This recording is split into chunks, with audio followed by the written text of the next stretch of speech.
เนาะตอนนี้ก็จะมาอัดวิดีโอเนาะเกี่ยวกับการสร้างแผนเรียกอยู่ใน Google เนาะอยู่ใน Google Drive เนาะการสร้างแผนเรียกนี่ครับไป Drive กันเนาะมาจาก Drive แล้วเราก็จะมีคลิกนิ้วเนาะคลิกนิ้วเข้าไปแล้วไปที่ Google Sheet เนาะแบบฐานใน Word ก็จะตัวนี้ว่า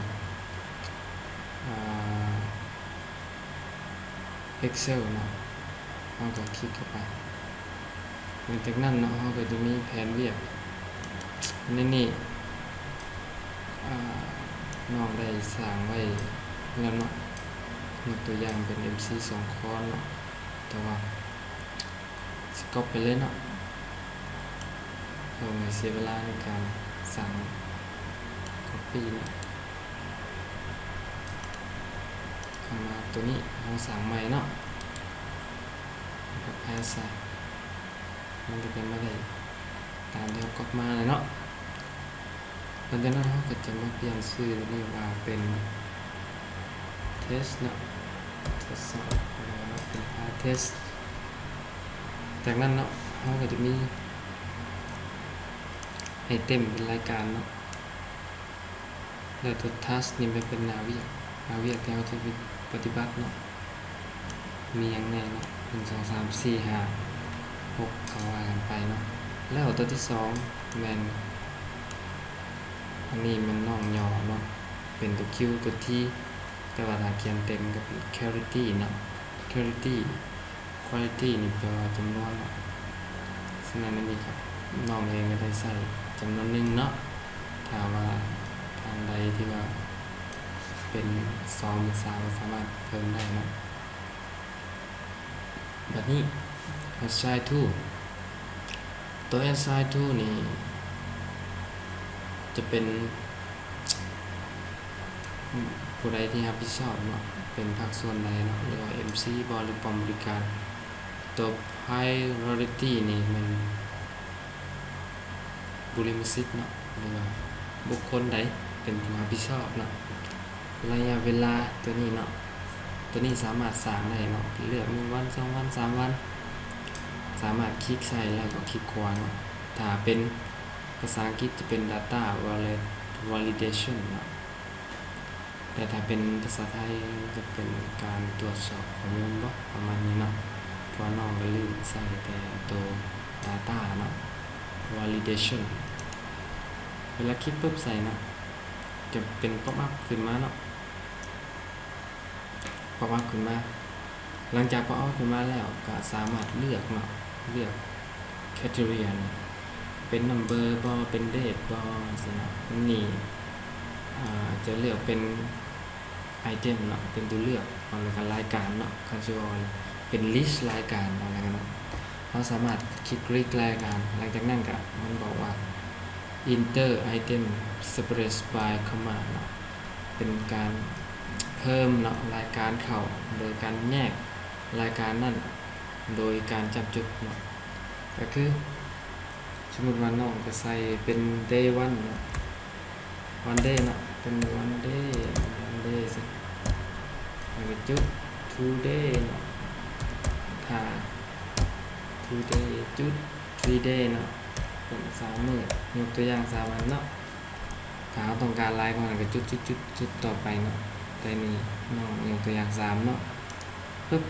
หลังจากนั้นเนาะก็จะเป็น list มาเนาะเป็น1 วัน 2 วันสิคลิกเอาได้ถ้าอยาก copy ก็สามารถคลิกลากเลยเนาะให้มันเป็นรูปแบบเดียวกันมันก็จะสามารถเลือกได้แล้วจำนวนวันก็ต้องไล่จาก start เนาะมื้อใดเนาะสมมุติว่า3 วันเนี่ยครับต้อง start จากคือยกตัวอย่าง start จากวันที่เอาตัวนี้เป็นวันที่แล้วเนาะลองคลิกการเพิ่มเนาะกลับมาการเพิ่มก่อนว่าจะเพิ่ม date นี่เพิ่มได้เนาะก็คลิกขวาใส่เลยนะเข้าบนเข้าเนาะเข้าบน data validation นี่คลิกใส่แล้วใน rank นี่จะเลือกเอาเป็น date เนาะแล้ว save หลังจากนั้นก็จะได้เป็น date มา คือเดทสามารถเลือกได้เนาะเดือน April เดือน March เดือน April May และ June และนี่ถ้าเริ่มจากวันที่7เดือน5ก็นับไปเนาะก็ถึงวันที่10เดือน5เนาะเป็นวันที่จะสำเร็จเนาะเฮากำหนดไว้เนาะบัดนี้ปัจจุบันนี้เฮาได้สตาร์ทแล้วบ่เนาะจักเปอร์เซ็นต์แล้วก็สามารถคลิกคือเก่าเนาะคลิกขวาใส่เนาะแล้วไปเลือกที่ Data Validation เนาะแล้วไปเลือก List of Item แล้วก็ใส่ว่า 10% เนาะเรียกความคืบหน้าเวียกงานของเฮาเนาะ 20% จังนะแล้วก็จุด 30% ยกตัวอย่างสิเนาะถ้าท่านใดอยากเพิ่มรายวันก็ได้เนาะแล้วแต่ความต้องการของภายละเนาะคลิกเซฟหลังจากเซฟแล้วมันจะขึ้นมาเนาะนี่เฮาเลือก 10% คือเวียกงานเฮาดำเนินไป 10% ใน 10% นี่เฮาจะว่าสเตตัสเนาะสถานะของ 10% นี่มันเป็นสถานะแบบใดเป็น progress บ่หรือเป็น in progress บ่หรือว่าเป็น not start หรือว่าเป็น complete เนาะฉะนั้น 10% เฮาก็ถือว่าเป็นการดำเนินการอยู่เนาะฉะนั้นเฮาก็สามารถใส่ status เข้าไปว่า in progress เนาะตัวนี้คือกันเนาะคลิกขวาเนาะแล้วไปที่ data validation เนาะแล้วไปเลือกเอา list of item แล้วไปเขียนใส่ว่า in นะ flow นะ in progress นะแล้วก็จุดเนาะจะมีอย่างต้องตัวนี้ก่อนเนาะ not start เนาะ not start คือบริเกิดเนี่ยขึ้นเลยเนาะบริเหตุอย่างเนาะ in progress เป็นเมืองการจุดตัวที่3 complete เนาะ complete นี่แมันเป็นสำเร็จเรียบร้อยเนาะมี3อย่างเนาะ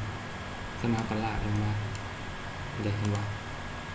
ถ้าตัวนี้เรียกงานตัวนี้ 100% เนาะเลย100เฮาก็เลือกตัวนี้เป็น complete นะแบบนี้เนาะ 100% นี่เฮาตาอยากได้100แบบว่าให้มันตามให้มันมีลิสต์เฮาก็สามารถคลิกขวาใส่เนาะ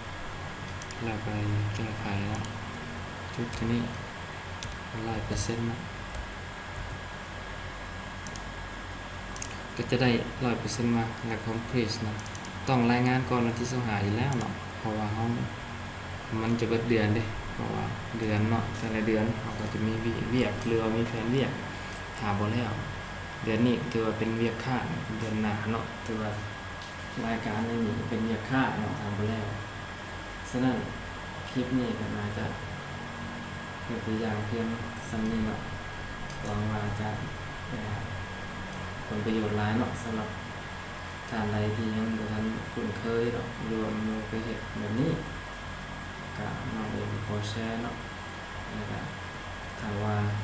ท่านใดเคยเฮ็ดแล้วก็ถือว่าเป็นการเรียนรู้เพิ่มเติมความรู้เนาะก็คลิปนี้ก็ขอจบเพียงเท่านี้เนาะขอขอบใจสำหรับทุกท่านเนาะที่รับชมคลิปนี้หวังว่าจะเกิดประโยชน์หลายเนาะสำหรับนายเวียกขอขอบใจหลายๆเนาะงานจะได้พบกันกับ EP หน้าเนาะถ้าว่ามีบทเรื่องหรือว่ามีแนวการเปลี่ยนแปลงอะไรก็น้องที่สามารถเฮ็ดได้ก็ถือว่าแชร์ประสบการณ์เนาะแชร์ความรู้เล็กๆน้อยๆเนาะก็ถือว่าขอจบเพียงเท่านี้เนาะขอขอบใจเนาะบ๊ายบาย